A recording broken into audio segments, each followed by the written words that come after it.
Photograph is a two-dimensional representation of a three-dimensional scene.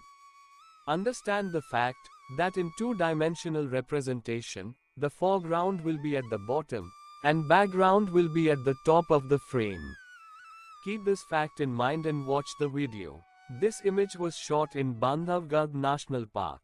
Tigress was sitting some 100 feet away in the bushes. As usual, I shot the first image the way I prefer to do.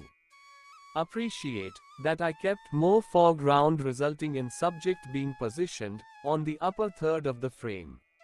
This type of framing results in an illusion as if I shot the picture from a low angle. For the educational purpose, another image was shot the way many people would do.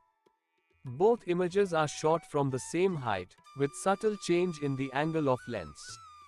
Compare these two perspectives, and judge for yourself which way you would like to shoot next time given such situation.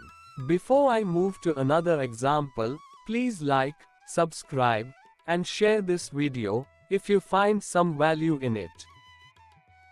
Next example. This time, the image was shot in Kenya's Masai Mara.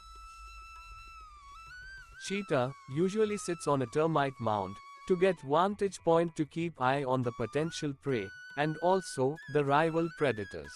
This message must be conveyed by your image. Look at both images and judge for yourself in which image you feel that the above message is conveyed.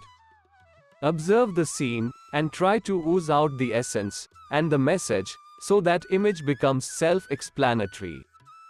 I have upcoming safari to Masai Mara in February 2024, Madikwe, South Africa in August 2024, and immediately followed by it, a Namibia safari.